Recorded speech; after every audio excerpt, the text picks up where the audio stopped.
Chilling tales for dark nights.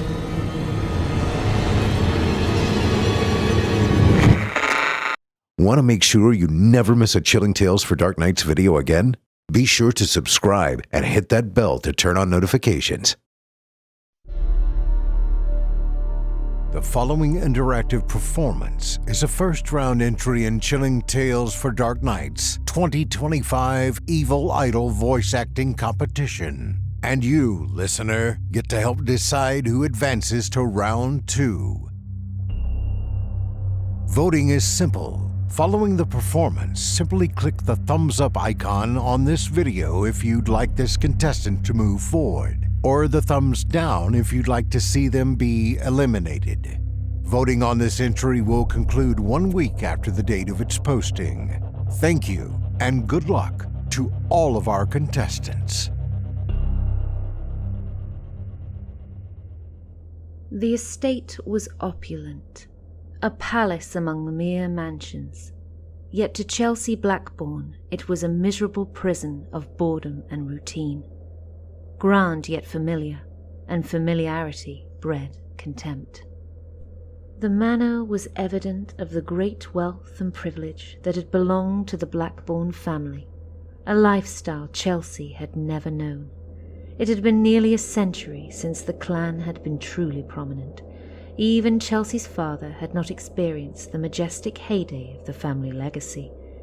Unlike their ancestors, they had never been invited to balls or galas. They existed in the shadows of excess, devoid of the pleasures of extravagance that the house portrayed.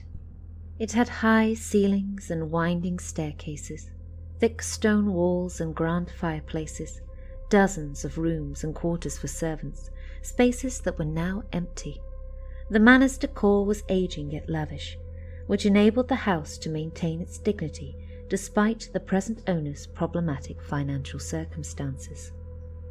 Chelsea roamed halls covered by lush Persian carpets and lit by glass chandeliers that glowed golden. There were dozens of oil paintings, mostly portraits of well-dressed and long-dead relatives, and intricately carved wooden furniture that would last for centuries. Once there had been considerable quantities of jewellery, silverware and porcelain, but the majority had been sold over the past 50 years. Now all the remaining treasures were in the attic, a place Chelsea was barred from, but infiltrated whenever she could. Chelsea's father Henry inherited the mansion and the acres of land it stood upon from his uncle George, an eccentric bachelor who had lived his life in the lap of luxury and spent his fortune travelling to far-off locations like Asia, Africa and the Middle East, where he amassed various artefacts. Uncle George, a private person, built a huge stone wall around the grounds and ensured there was only one entrance onto the premises, which was guarded by a wrought iron gate painted in the darkest shade of black. Throughout his life he embarked on his own adventures and shirked all traditional roles. Chelsea had never met her great-uncle George. He died before her parents married, but she assumed that he'd been completely bonkers. To his credit, he hadn't been responsible for any of the terrible investments that had ultimately bankrupted the Blackbournes. In fact, Uncle George had been quite the businessman. He created a business out of his assorted oddities collection by opening and operating an antique shop in the city's downtown. Of course, most downtown dwellers couldn't afford to buy anything, so George changed tactics. He turned the shop into a curiosities museum and charged the public admission to enter. When George passed away, he had left all his worldly goods to his favourite nephew, Henry. Henry had been cared for by George since the age of 16, after his father committed suicide and his mother had a nervous breakdown. Insanity, Chelsea noted, plagued all of the Blackbourne women. Even her mother Agatha, who had been married into the family, hadn't been quite right. Apparently, mental instability attracted Blackbourne men. Motherhood hadn't suited Agatha. The scarce memories Chelsea had of her were not fond ones. When Chelsea was 3, Agatha had fallen off the roof to her death. At least that was what Henry said. Now older and wiser at the age of 11, Chelsea strongly suspected that her mother had purposely thrown herself down, wishing to die. Agatha's death had turned Henry cold and standoffish. Chelsea, meanwhile, hadn't been dismayed. They hadn't liked each other, and so she had no reason to mourn her mother's passing. Since then, Chelsea spent her days confined to the house or languishing in its sizable gardens, as her father locked himself in the study. Her only company was her tutor, Miss Iverson, and Sarah, the wretched maid. Chelsea utterly disliked dowdy old Miss Iverson, who constantly pestered her to polish her pianist skills, but she outright hated beautiful, perfect Sarah.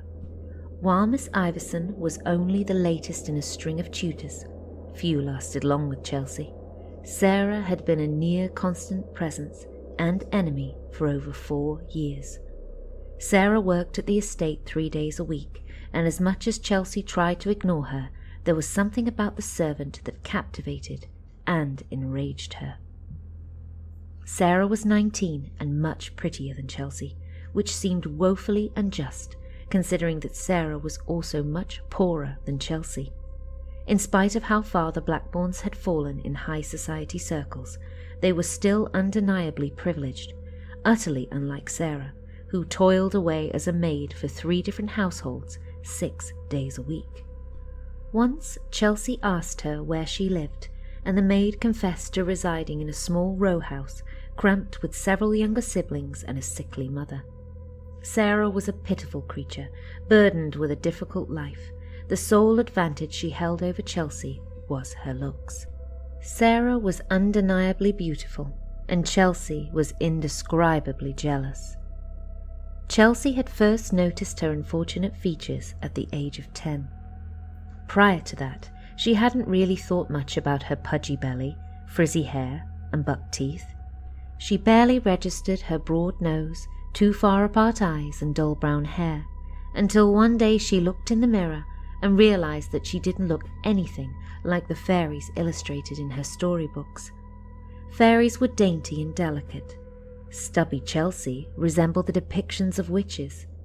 Sarah, however, was tall and slim, with long blonde hair and bright blue eyes, the incarnation of loveliness. One day, Chelsea had been in town with her father on a rare outing to the curiosity shop and heard a group of young men whistling and shouting.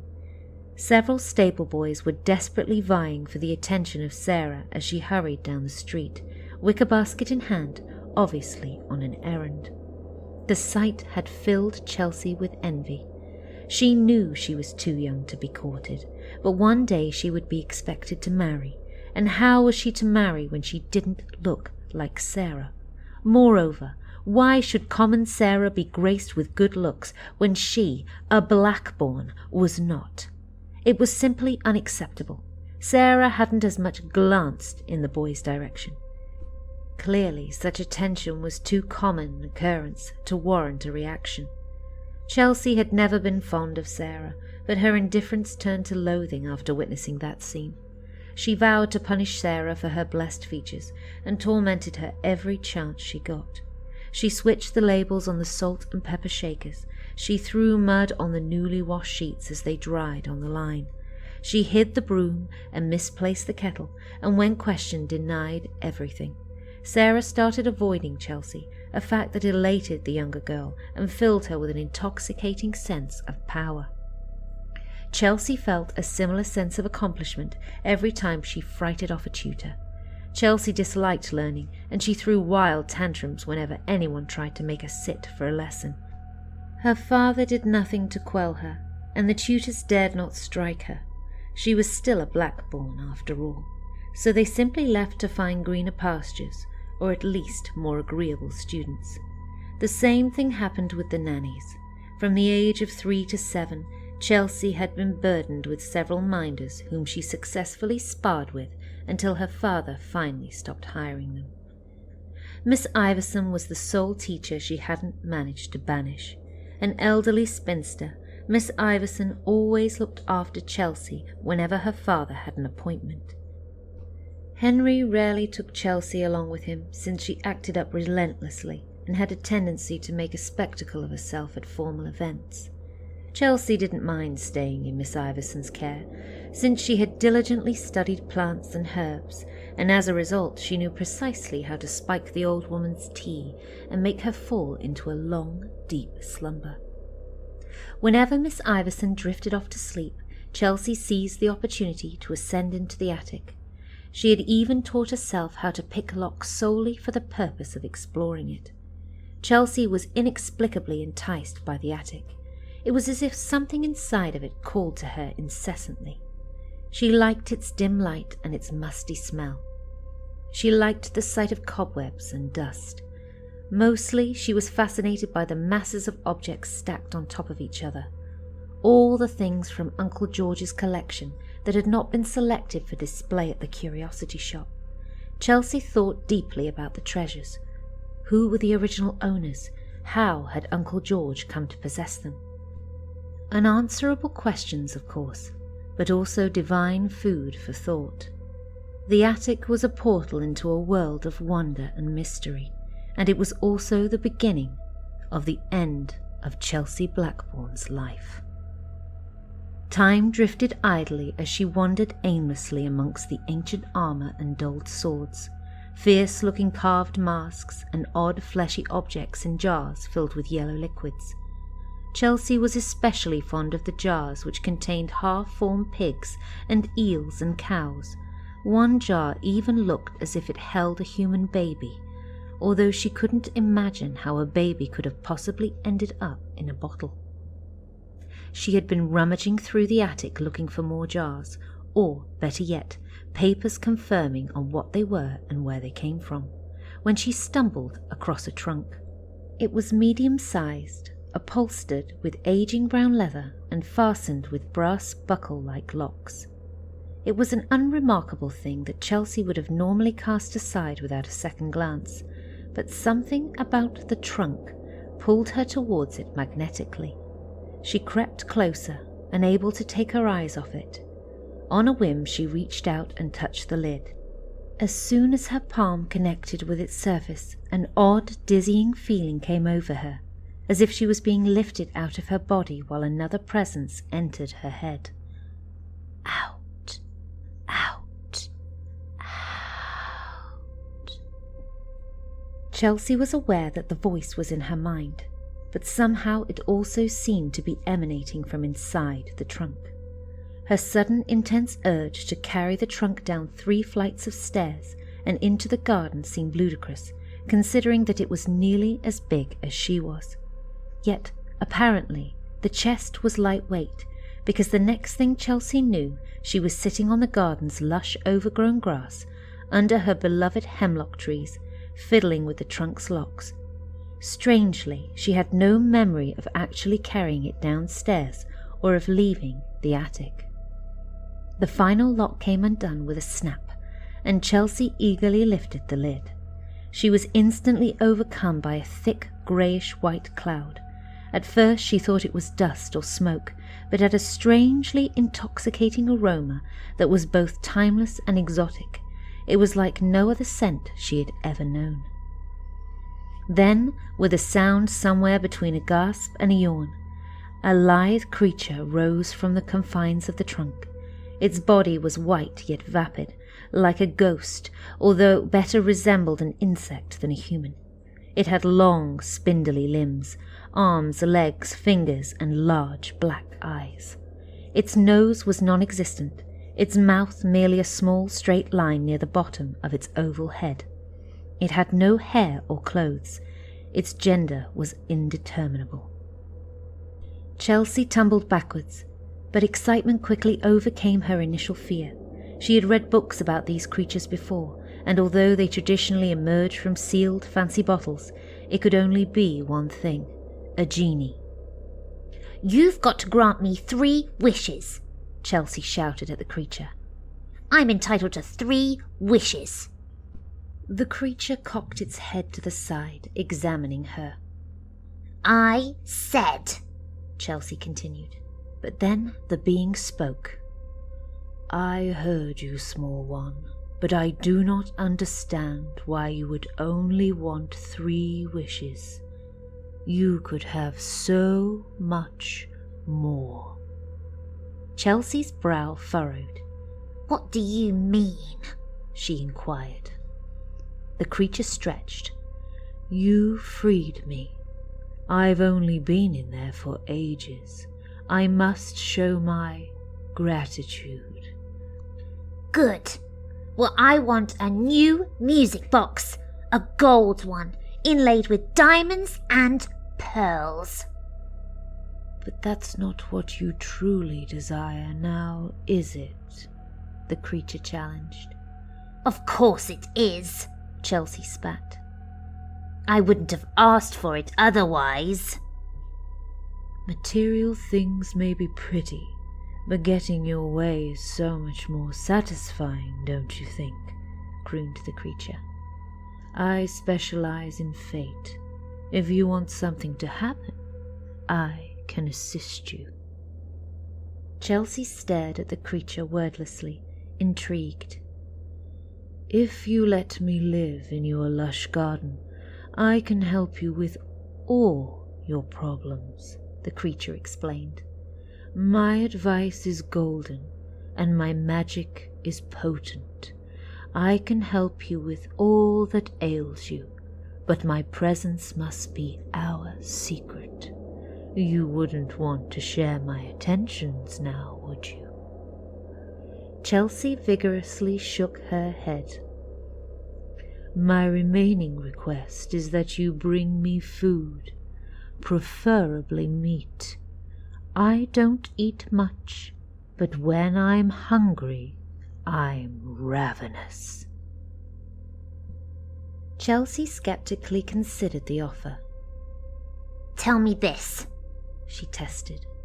"How do I rid myself of my tutor? I'm tired of her, and I want my father to fire her at once." The creature's mouth twisted upwards in a sinister grin. "That's easy," it replied. "Spread rumors about her, tarnish her supposedly pristine reputation. Tell your father that she's aging and she's starting to disclose scandalous little secrets. Perhaps she had an affair or 2, maybe men or boys, or even other ladies. That wouldn't be proper at all now, would it?"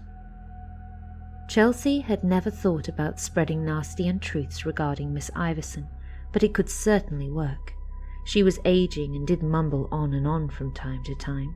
Who's to say that she couldn't have confessed some dark secrets?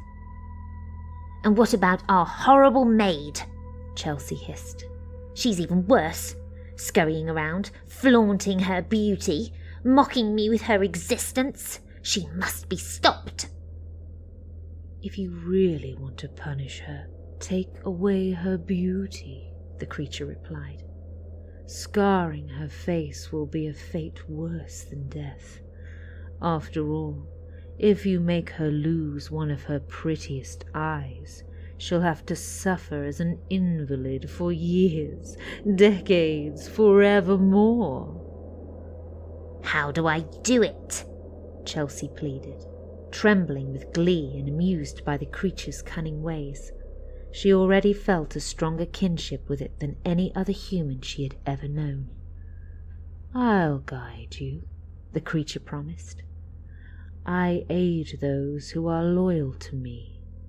Do we have a pact?"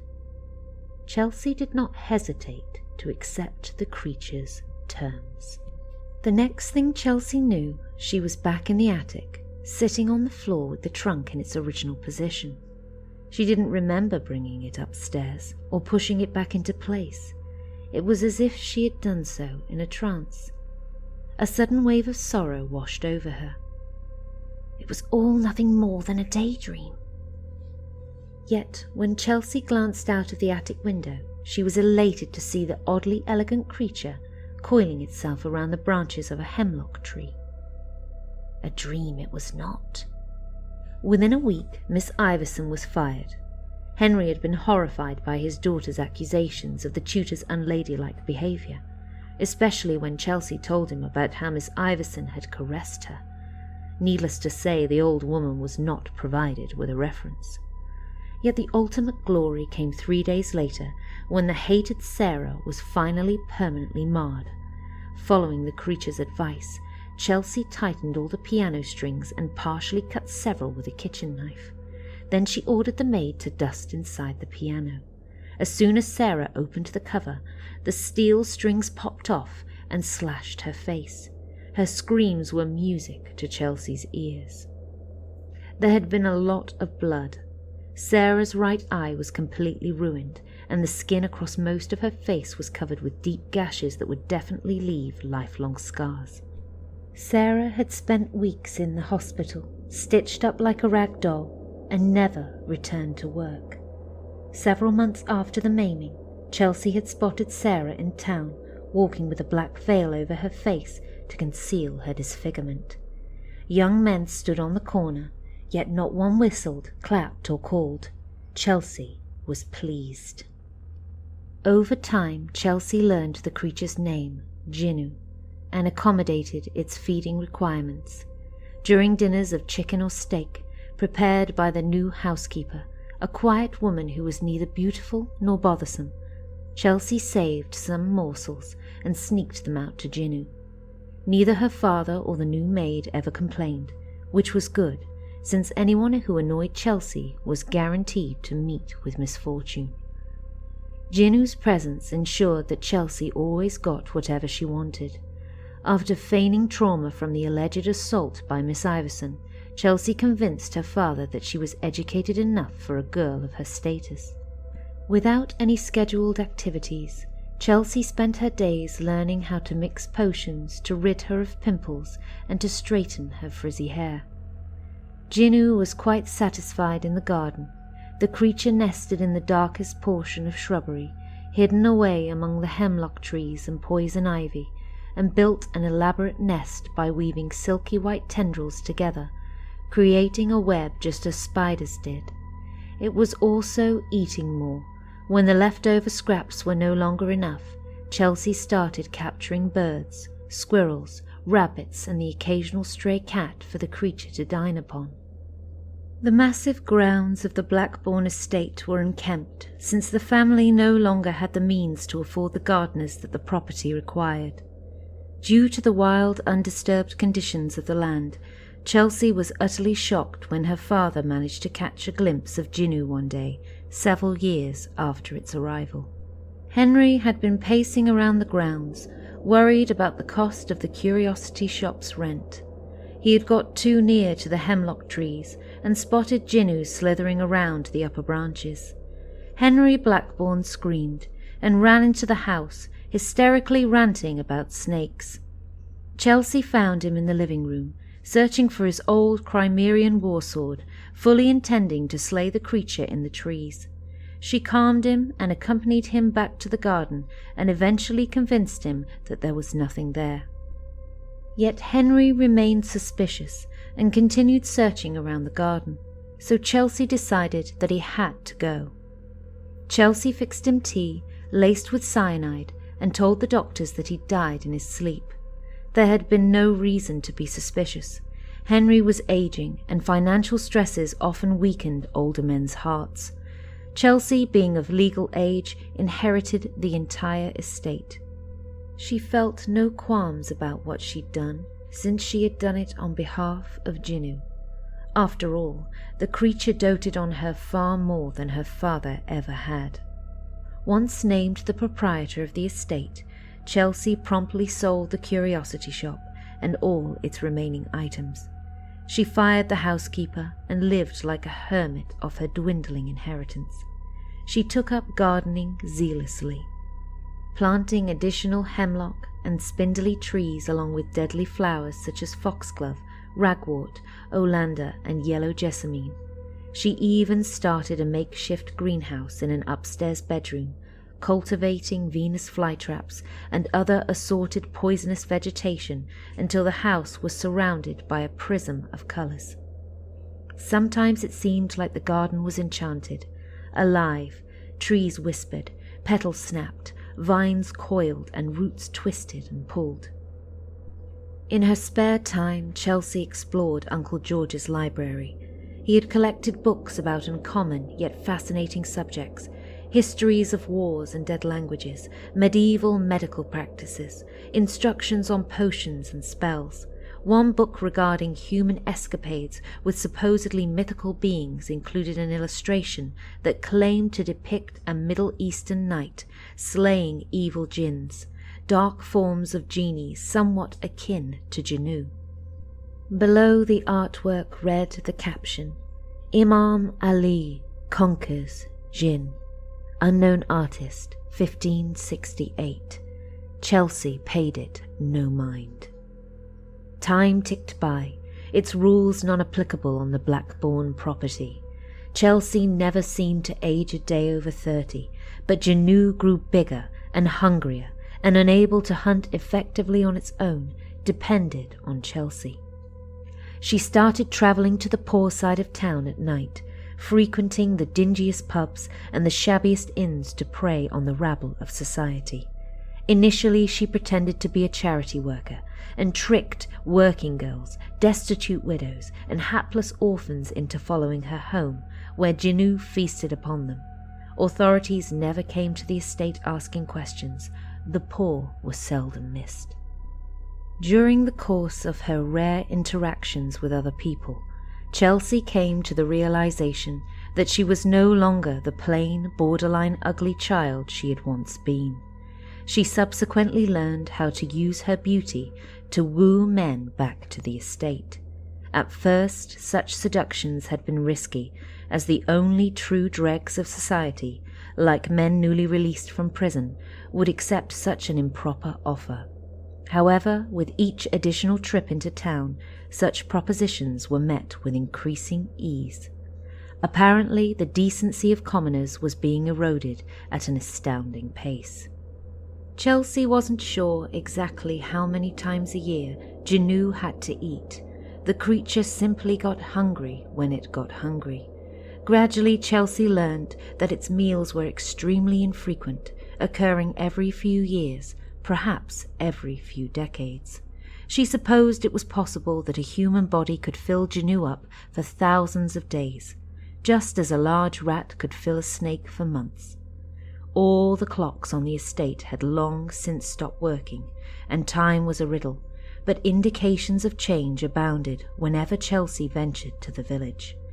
On one trip, she would spy a newly constructed building, and on the next, the same building would be decrepit with age, if it was still there at all. The fashions changed even more dramatically. Topcoats and corsets turned into casual suits and sequin dresses, then blue jeans and poodle skirts, followed by bright, obnoxious colours that Chelsea heard referred to as tie-dye.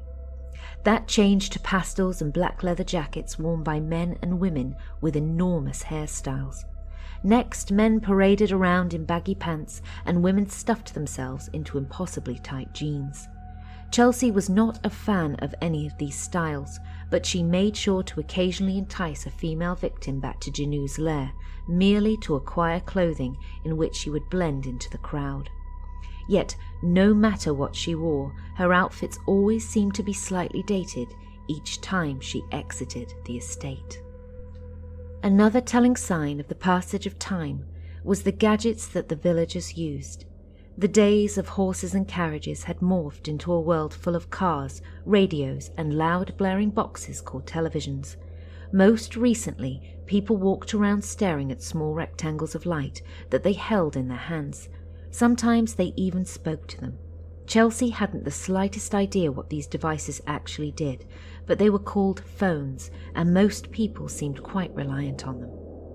Although Chelsea shunned most technological advances, on one fairly recent trip she acquired a brand new Bakelite radio, and she took great pleasure in dancing to the music known as jazz. Of course, every time she switched the radio on, the stations were different, as if the programming changed overnight.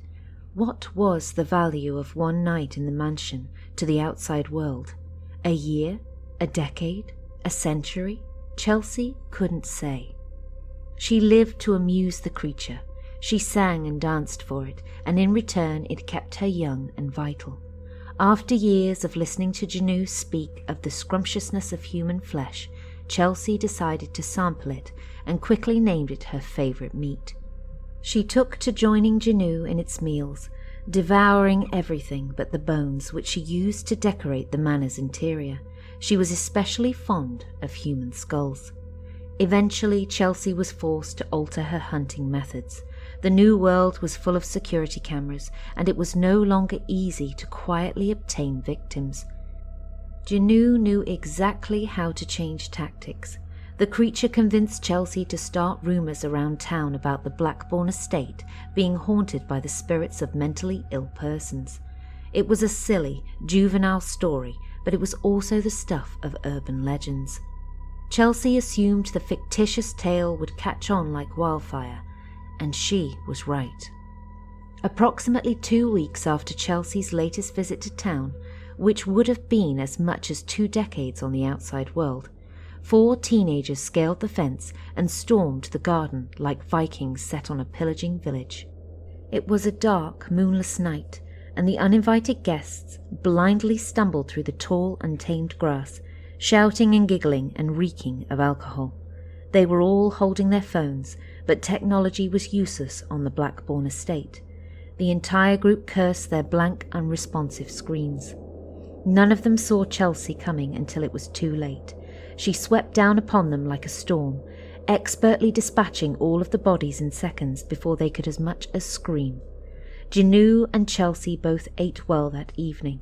Chelsea supposed that she would have to purchase a freezer to store excess meat, since she assumed their meals would be coming to them quite regularly in the future. She assumed wrong.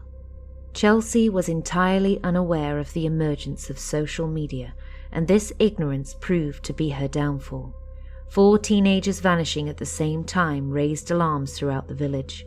When the police checked the missing youth's web pages, they discovered that the group had been planning a trip to the long-abandoned Blackbourne estate. Approximately 12 hours after the teens' disappearance, a police search party descended upon the mansion. Chelsea had been asleep in her bed, belly full and satisfied, when she was jolted awake by the sound of intruders cutting through the locked wrought iron gate. She glanced out of the window, saw the flashing lights, and heard several voices speaking in tense tones. Extreme fear immediately seized her.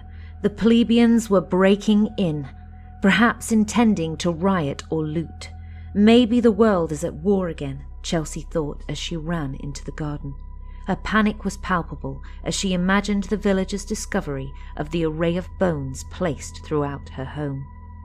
Jinnu was resting, hibernating, in its shroud-like cocoon, which glistened silver against the dark green branches of the hemlock.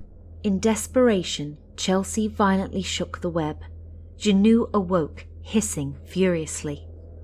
"Commoners are storming the grounds!" Chelsea wailed. "Too many for me to slay! Protect me!" For several moments, Jinnu remained still and stared at Chelsea, studying her. Finally, it beckoned to her with its long, limber fingers. Chelsea had never entered the creature's nest before, but she eagerly crawled in, surprised to discover that the dwelling was warm and cozy, more like a tent than a web. Chelsea was starting to relax when Jinnu turned to face her. Its eyes were black and cold and utterly merciless. "Our pact is resolved," it hissed, and promptly attached its gaping mouth to Chelsea's pale neck. Jinnu knew its survival depended on disguising itself amid the treetops and waiting for the chaos to subside. It summoned all of its energy and moved away from its silky nest, knowing full well that it would be difficult to find such cushy accommodations ever again.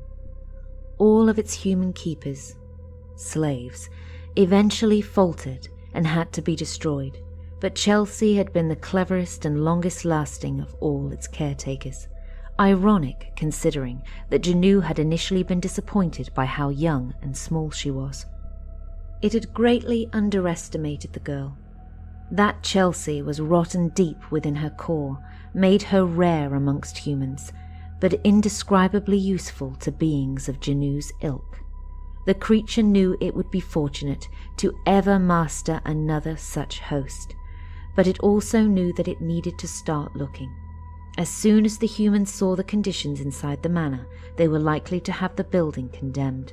Remaining in the garden was simply not an option. Jinnu crept along the tree branches, staying close to the estate walls.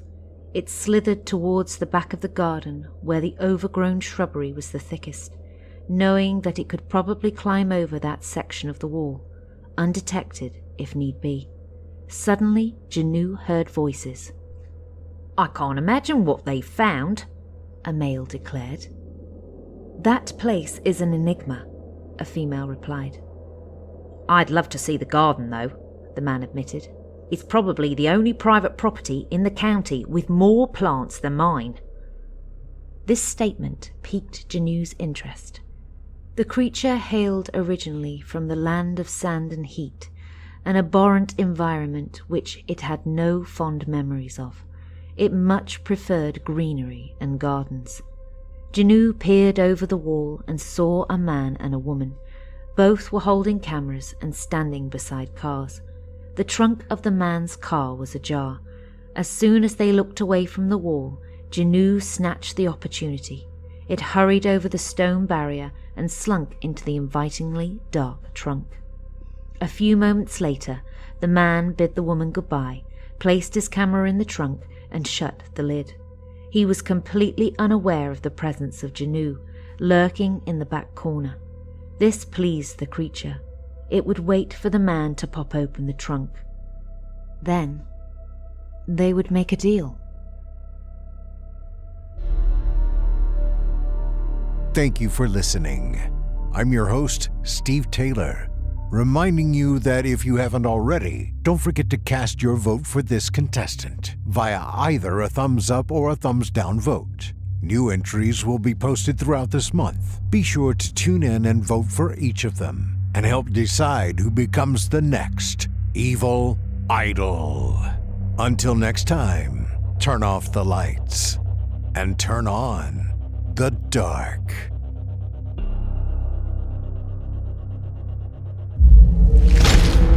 Chilling tales for dark nights.